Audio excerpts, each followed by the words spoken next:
Hey friends, welcome to another episode of Inspire Careers Spotlight on Careers, the video podcast series where I bring you best-in-class career management professionals from all over the professional space, and I handpick them to bring them to you to share important information that's going to help you advance in your careers.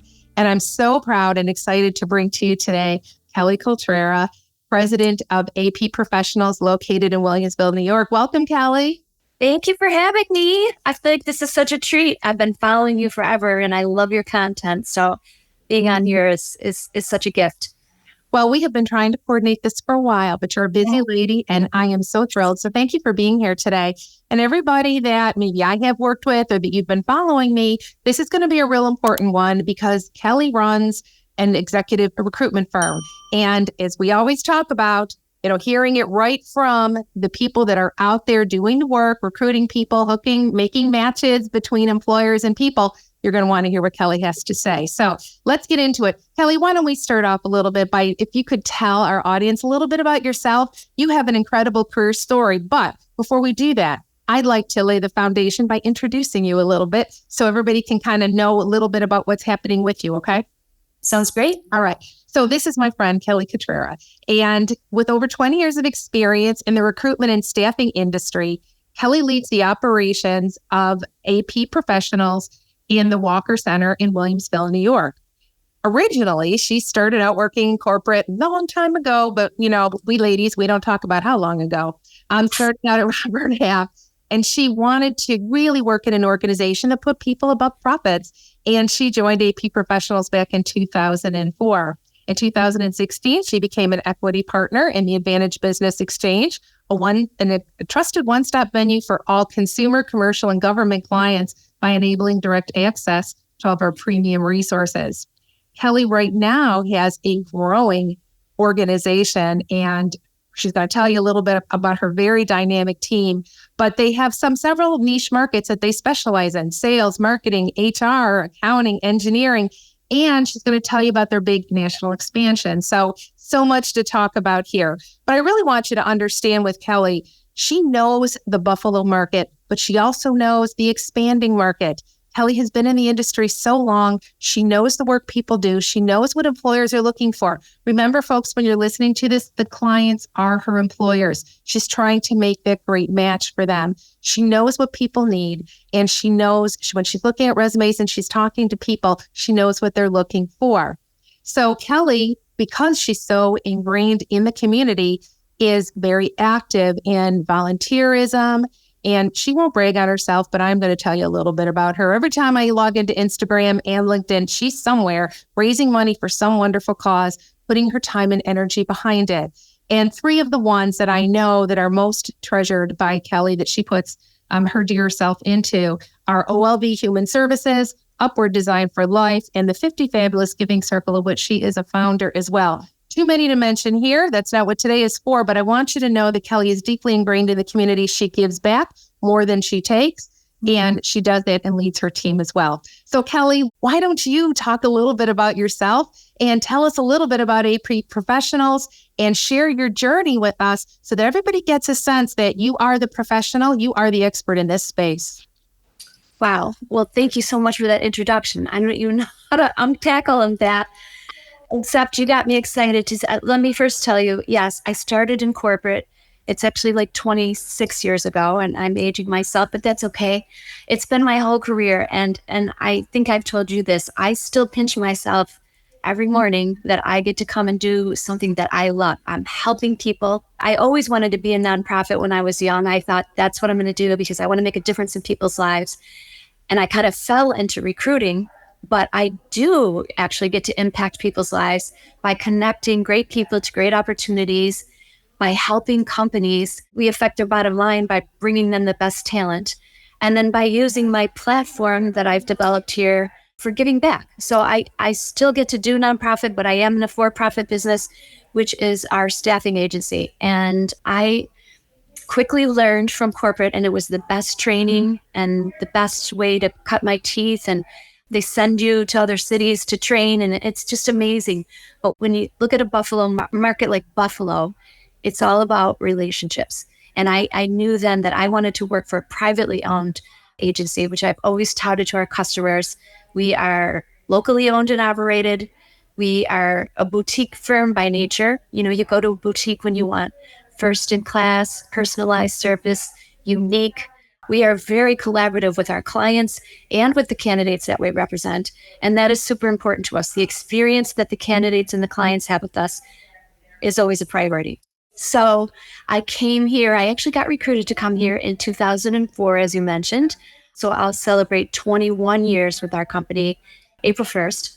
I'm like, did I really start on April Fool's Day? But yes, I did. It was a great day for me. And we as a company just celebrated our 31st anniversary last month. September marks 31 years of business, which is amazing milestone for a local company. And the success of it has been our motto, which is relationships that last a lifetime. It is all about relationships. I've had friends that have gone on to do staffing in like huge cities, and they're like, "You're still in Buffalo, Cal?" And I'm like, yes, because Buffalo, it's all about who you know, and we're able to help so many people. And now we're going to take that on a national level and ultimately a global level, which we'll talk about. But I wanted to start with the local because it was so important to me that it was rooted in relationships. I quickly realized in corporate, you didn't necessarily know the market or how to navigate it if you weren't a product of it. We have an office in Rochester, which is an hour down the thruway, very different market than Buffalo. We're very unique, and sometimes it's good, sometimes it's not so good, but we're in our own little bubble. And I've got an amazing team of caring, empathetic, passionate recruiters that really put people first, and that is always going to be who we are.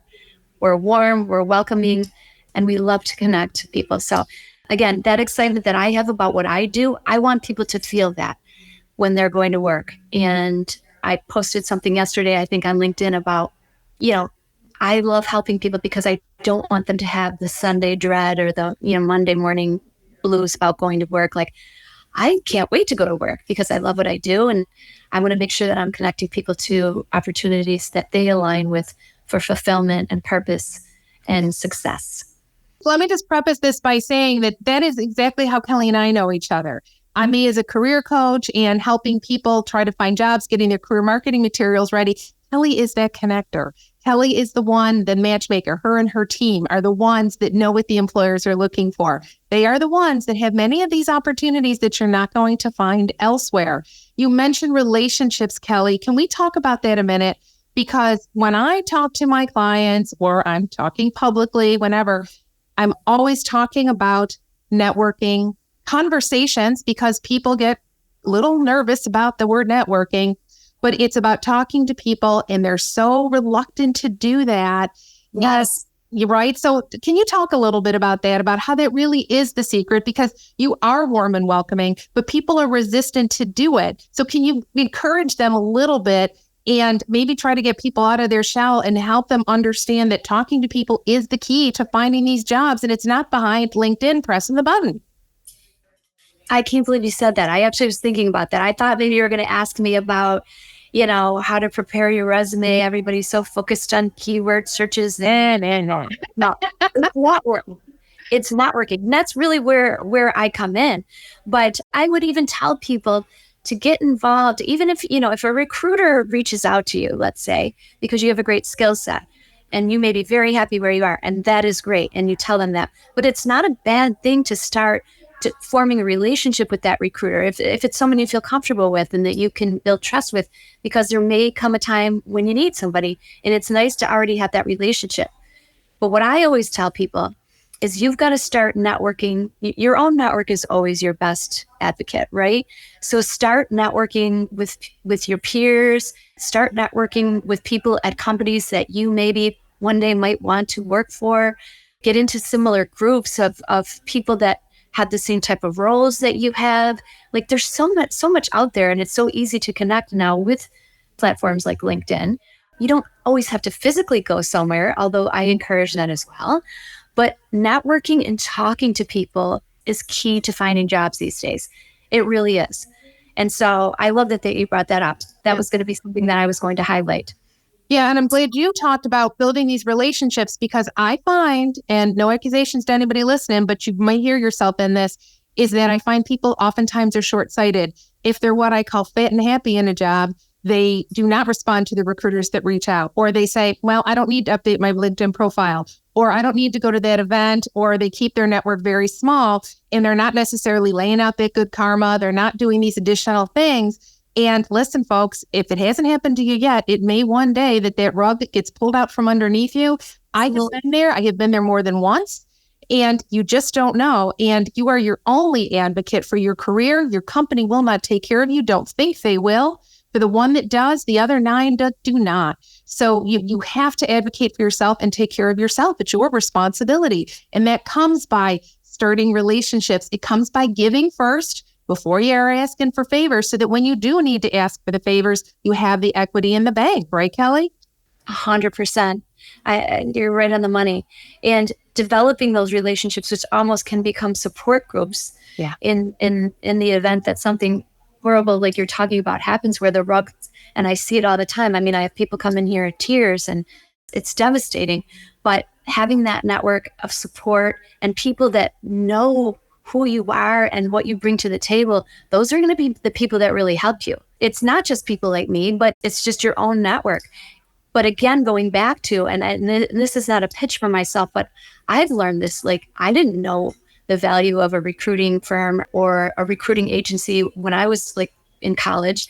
I mean, what you're getting with a good recruiter or a good recruiting firm is their network, access to their network.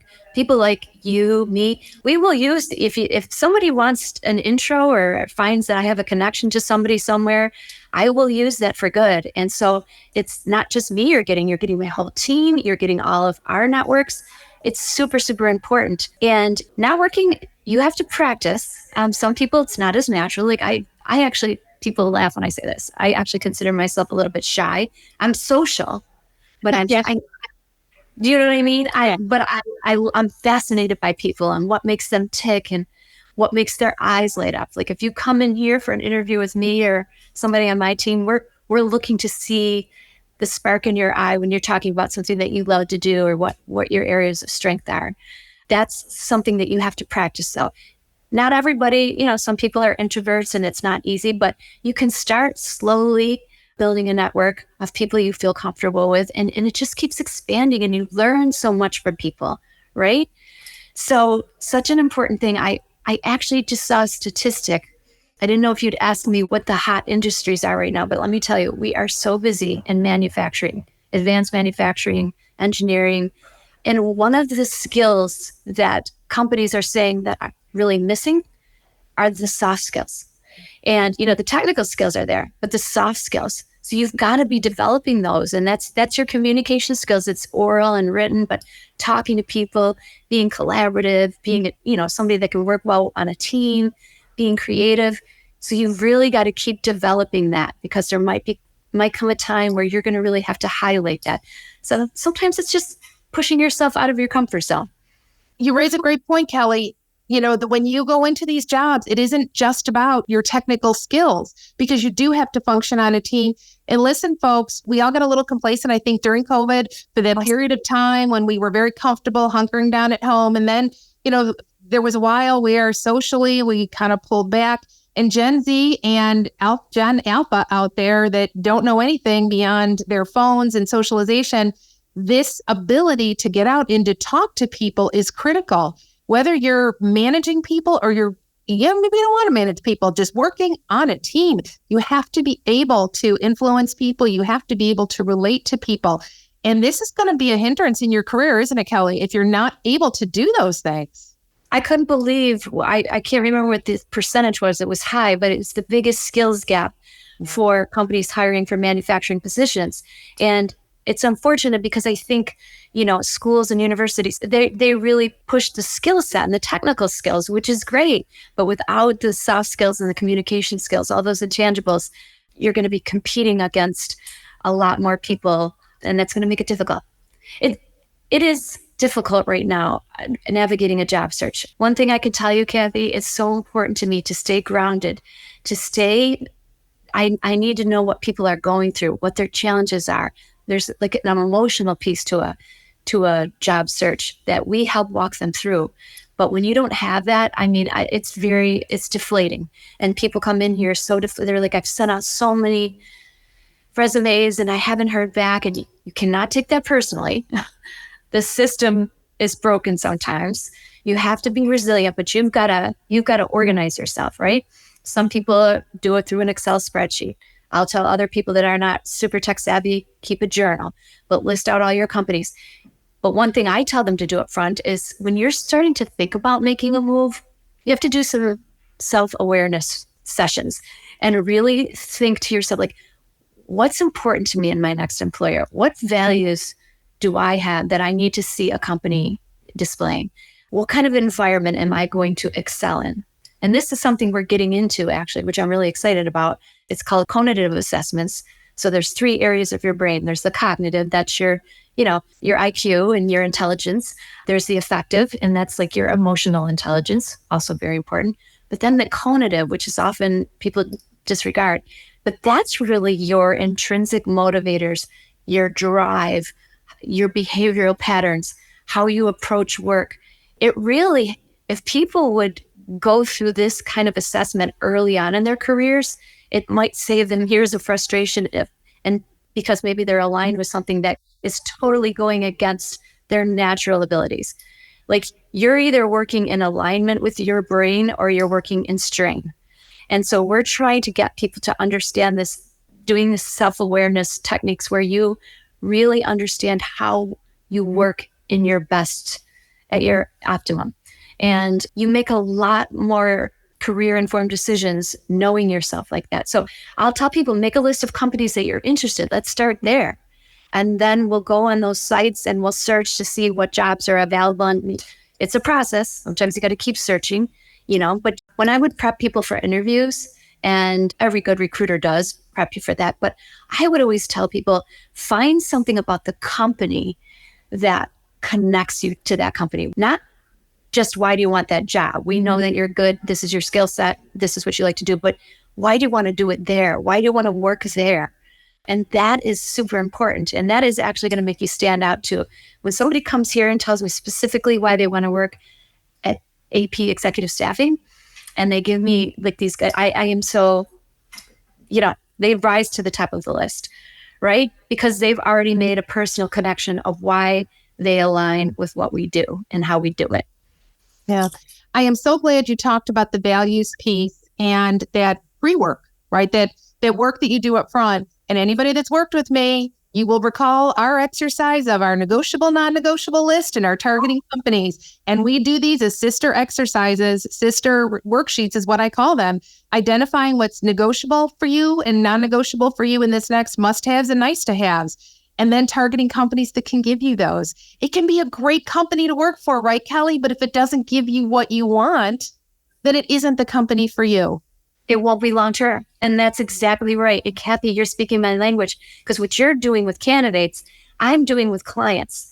So I've been really talking to my staff about the fact that, we don't want to just be aligned with any company. We also want to be aligned with companies that share our same values, that prioritize the candidate experience, meaning that, they're giving good, timely feedback after interviews. They're giving thorough feedback. They're moving people along. And those things are super important to us. So we're really vetting out companies before we decide that, yes, we're going to source for you. But beyond that, when we do our intake, like you do with candidates, we are also asking clients, so you've got this job description, you've got this wish list, if you will.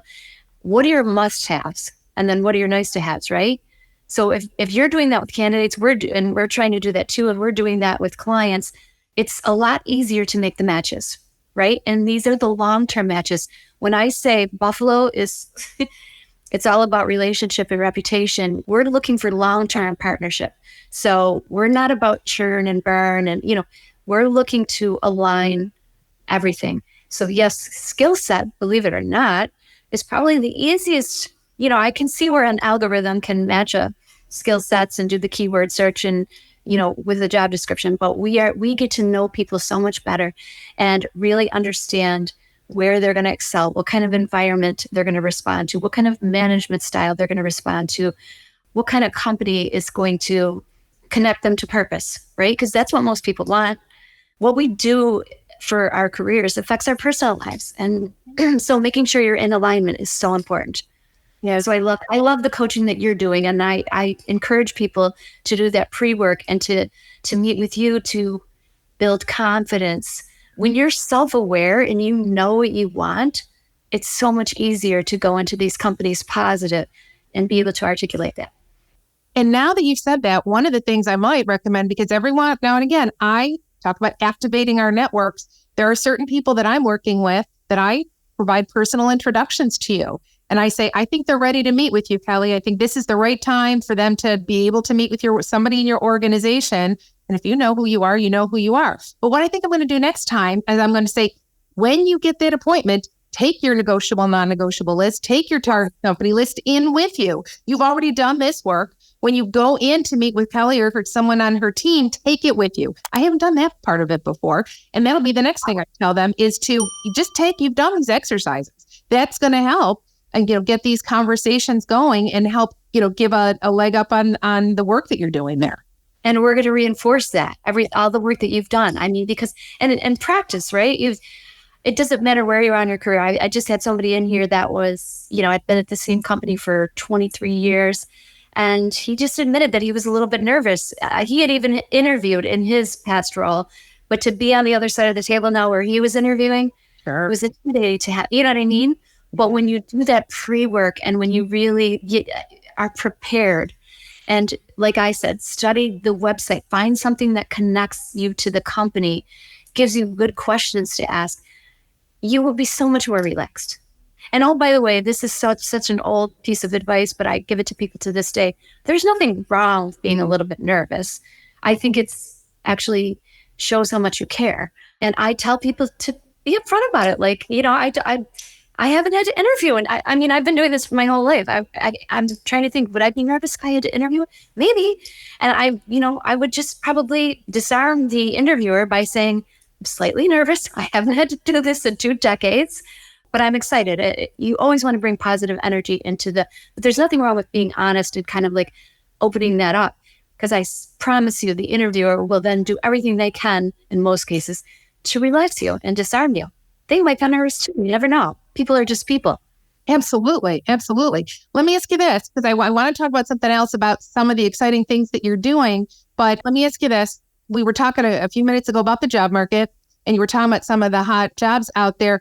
How is the job market now, Kelly? I mean, earlier this year, it was a little tougher. What are you seeing out there in terms of overall? How are you feeling the job market is as we're going into Q4 here?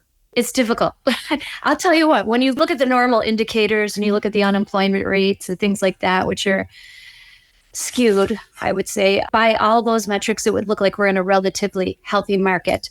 And in certain industries, we are. Like I mentioned, manufacturing right now, it's going crazy. Healthcare, government, which is not something that I get into, but that's been on the rise. A little bit in hospitality.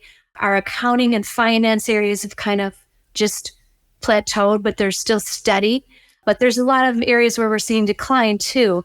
What is different now than I would say pre-pandemic is you really have to know how to separate yourself from the pack, because now you're competing with a global workforce. You know what I mean? People are ability to hire remote.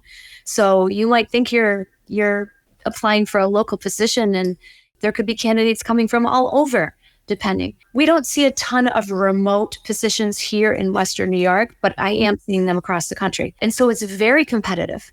The numbers of sheer resumes that clients are getting is overwhelming to them. And that's where I do think this is, again, why, we've had to pivot many times, but where we really do fit in, because it's using our relationships to trusted relationships, people that trust us, that we know what we're doing, to circumvent that traditional process of being one of 500 resumes and get them in the hands of the hiring manager and make sure that they're looked at. Yeah. We open doors for people, but the rest they have to do themselves, but we really prep them well for that part as well. And the things that you get when you're working with a recruiter or a really good firm is, besides directions to the door, and it is really the insider check. Like, these are the things that you should really hone in on. These are the things that you should focus on.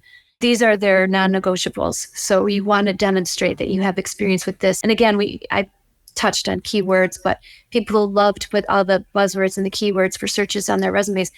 Your resume is a narrative of your professional experience. You have to be able to back it up, right? With things that you've actually done. You can put a word there, but you've got to really be able to demonstrate what you've done to prove that, and then be able to speak to that when you're in the interview. All of that has to align. And what else I tell my clients is, in particular, when I introduce them to you, or when my clients are working with other national recruiters for some other job that, maybe some of the in the C-suite, what I tell them too is, we prepare your resume, we prepare your LinkedIn, we do all this pre-work. But at the end of the day, when you're working with a recruiter, they know their clients better than I do, than they do. Listen to what the recruiter says. So if the recruiter says, let's make this adjustment on the resume, let's focus this on this particular thing in the interview, listen to the recruiter.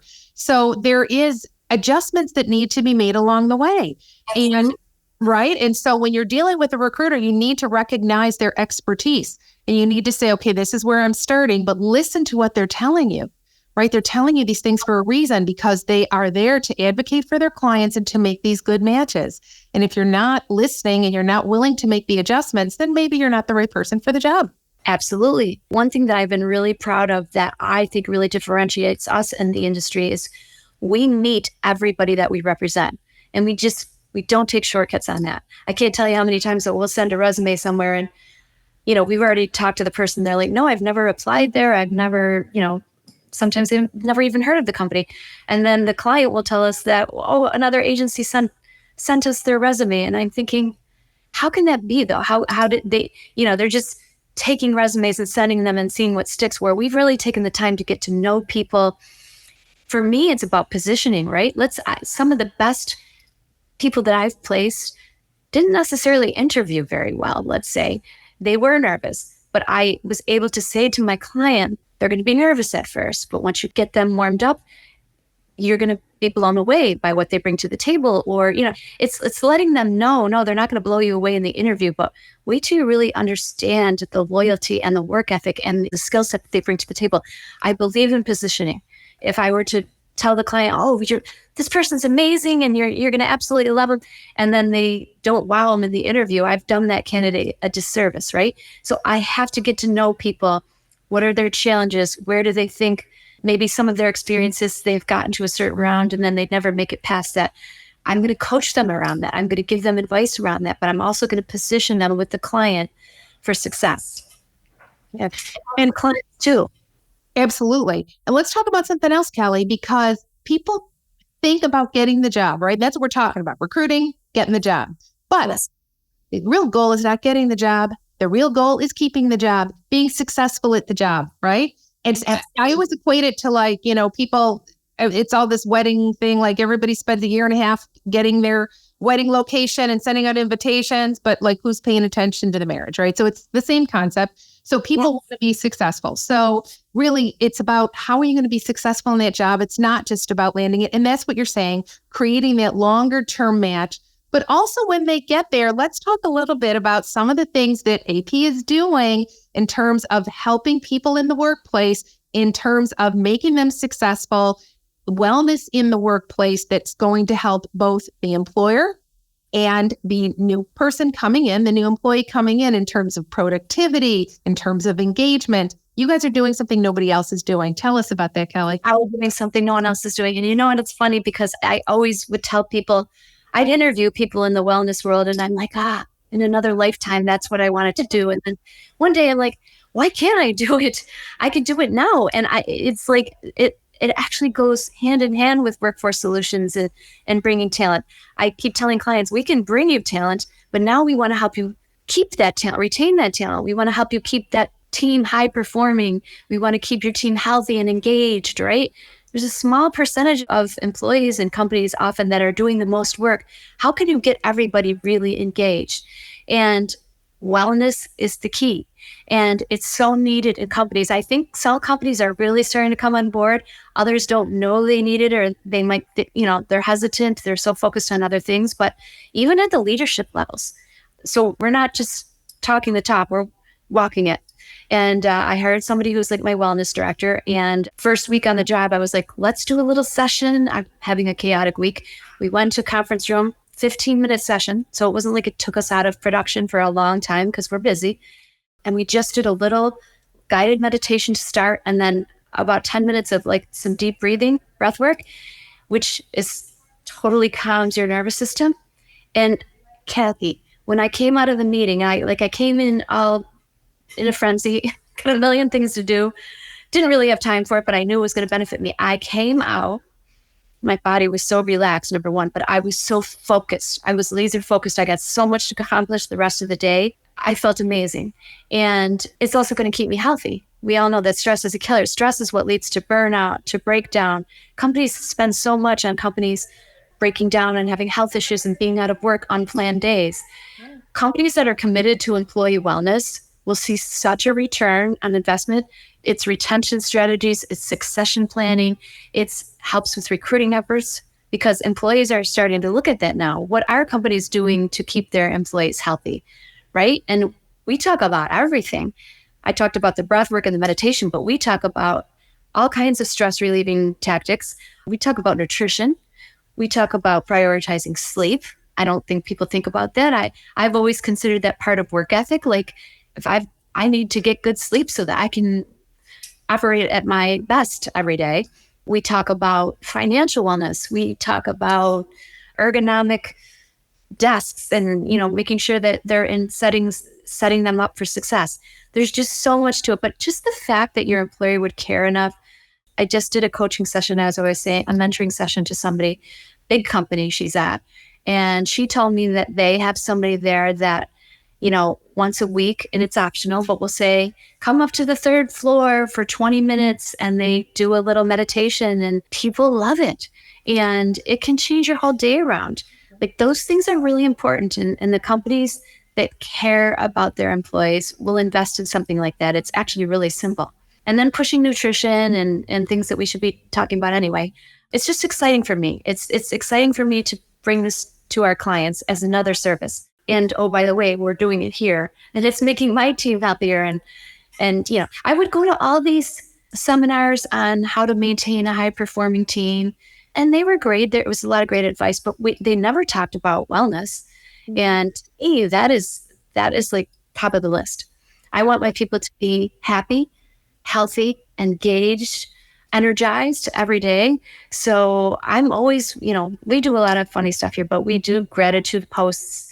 We do little exercise things, 5-minute challenges, water bottle challenges, little chair exercises. I mean, anything. And these are short things. So I don't, it's not meant to take you out of production for a long period of time, but just a simple break like that's scheduled, makes the day go so much better and makes the team perform, and everybody's happy. And I want to be the happy company. But see, people are used to, when they think about wellness in the workplace, they might think about ergonomics. And I know I worked in a distribution center in HR, and people would stretch, right? We started stretching before the work shift so that to avoid injuries. This is taking it a whole step further, because what you're talking about is holistic wellness, that we are so much more than just stretches, right? And yes, the nutrition piece, I think we're getting more and more into that, but really holistic. We have stress at home. Has anybody watching about the elections? Don't even get me started, right? All of these things, financial wellness, right? Everything is happening, and we bring that to the workplace. And the best employers recognize that and want to help minimize it or level it out, be able to address it in ways that help people be more successful. Kelly, you're leading in this regard, because people need to be successful at their jobs. Otherwise, they're going to come back to you, and it's just a vicious cycle. I love that, Kathy. I always wanted to positively impact my employees, not only professionally, but personally, like lifestyle.